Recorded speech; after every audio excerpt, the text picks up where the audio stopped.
At times I feel where I have peace of mind because I'm away from everybody.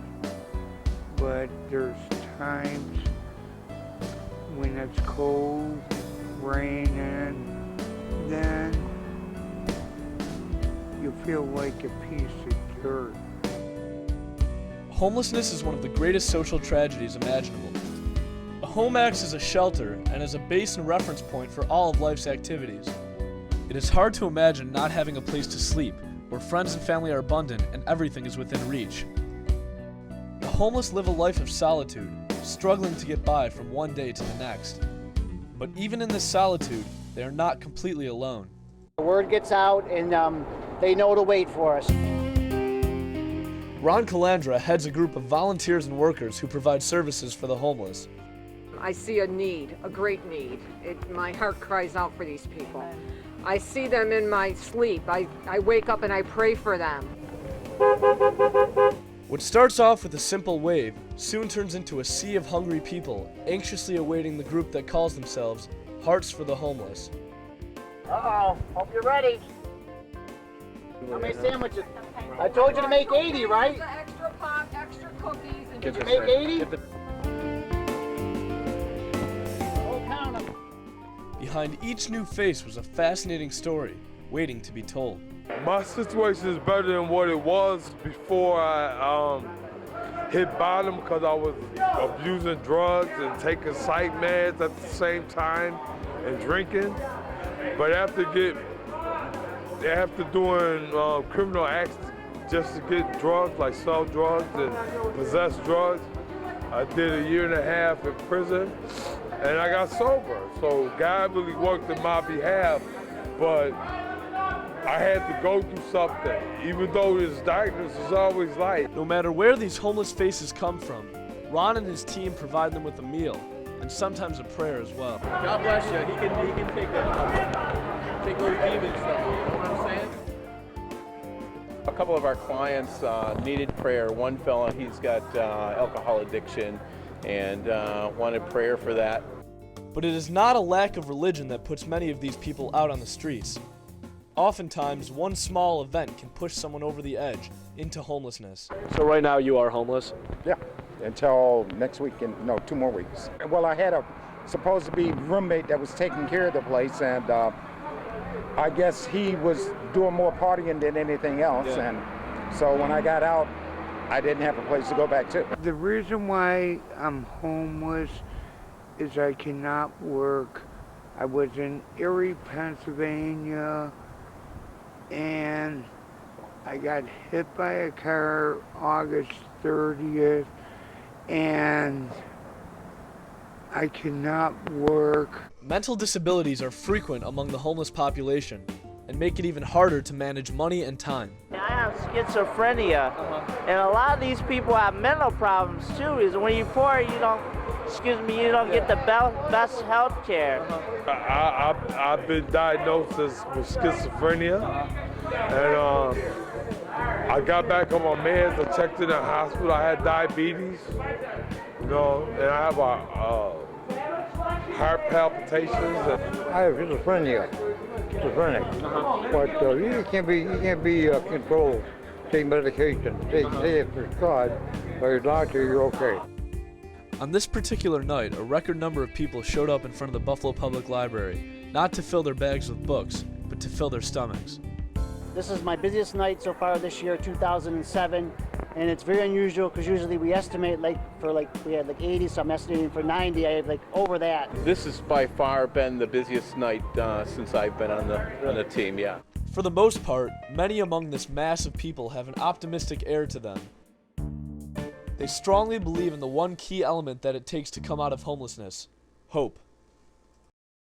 I'm homeless at the present time, but I'm looking at my resources as I'm out going through the community. I'm not just wasting my time. God doesn't put any more on us that we can't bear. It's just enough, So I'm getting ready to get everything done, School, take my meds, go to work, give me an apartment, give me a car. The only people that aren't going to find no way off the streets are people that don't care. And you do care. Yes, I do. I care very much.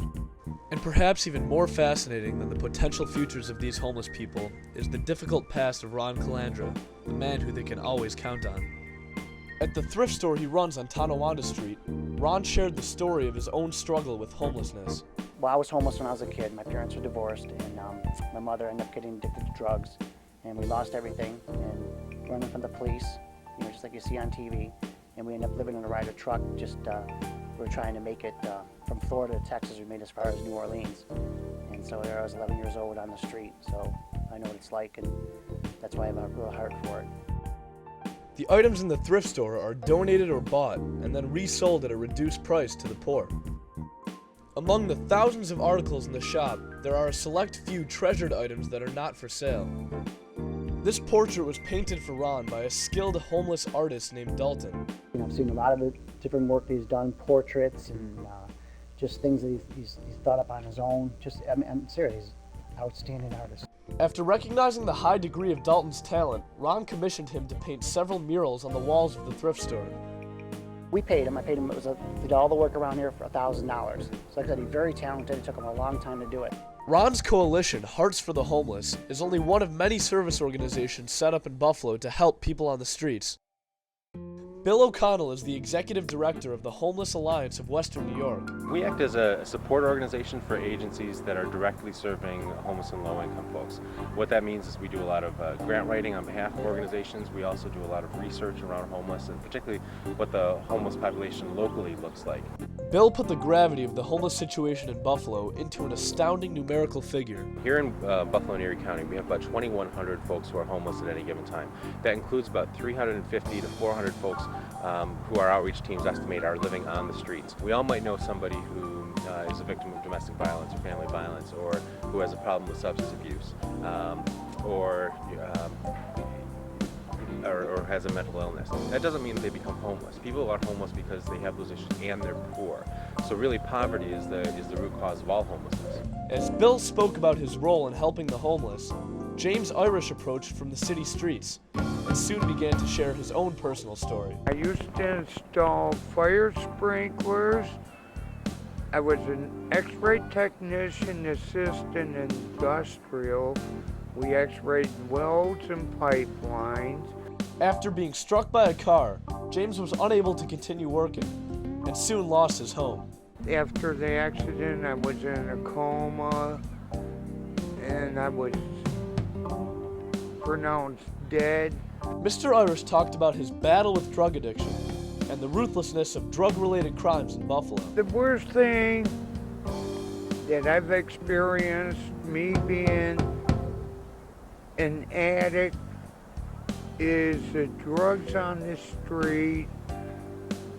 I've seen people killed. I've seen people mugged. It's all over the drugs. James is now sober and gets help from the Harbor House of Buffalo, as well as the VA. They let you do your laundry. They set you up with crisis. They have a place where you can take a shower. As the homeless man disappeared into the city, Mr. O'Connell analyzed his situation. He talked about issues of substance abuse, which of course we see, but he also said how he's getting good services here locally. And I think that for the most part, people are able to get good homeless services here in Buffalo and Erie County when people are willing to engage in that system. I think he really kind of exemplifies how people want to work. They want to move out of this type of situation and better their own lives. To assist people in getting off the streets, the Homeless Alliance of Western New York has brought over $55 million in funds to Erie County. It might sound like a lot of money, and it actually is a lot of money, but when you consider the breadth and depth of the services and housing which we're able to give people with those funds, it's really just a drop in the bucket. Mr. O'Connell explained that we have to view the homeless as real people, not just walking fragments of shattered lives. So we always want to put homelessness off into a corner and think that they're a different type of person, but really these are our brothers, our sisters, our neighbors, our friends, and when we really start to see homelessness and see homeless persons as people, that's when we really start to, we can really start making some change.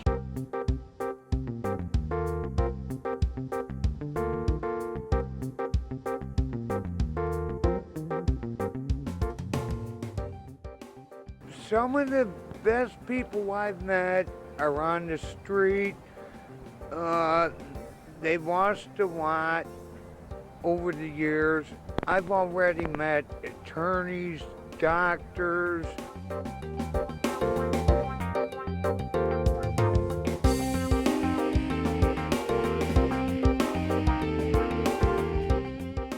A person on the street, 90% of them will give you more than Donald Trump. Yeah. That's why he's a billionaire and we're poor and homeless, because people like them don't give a damn.